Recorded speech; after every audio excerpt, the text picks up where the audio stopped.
আসসালামু আলাইকুম বন্ধুরা, এই যে ডিম ভাজি করছি। কারা কারা ডিম ভাজি খেতে চাও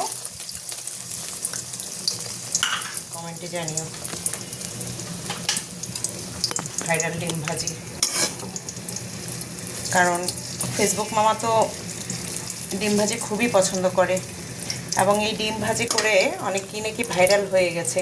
আমি তো এই পর্যন্ত অনেকবার করলাম, ভাইরাল করতে পারলাম না। চেষ্টা চালিয়ে যাচ্ছি, দেখা যাক, আল্লাহ ভরসা।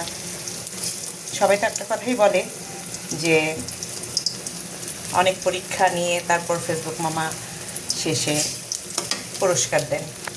সেই পুরস্কারের অপেক্ষায় আমি আছি, তাই আজকে আবার এই যে ডিম ভাজি করছি। হ্যাঁ, বলতে পারো তোমরা যে এই যে কাঁচামরিচ এরকম বড় বড় আমার কাছে এরকম ভালো লাগে দিতে, তাই আমি এইভাবে দিয়েছি। ছোটো করেও দিই। ওকে বন্ধুরা, আল্লাহ হাফেজ।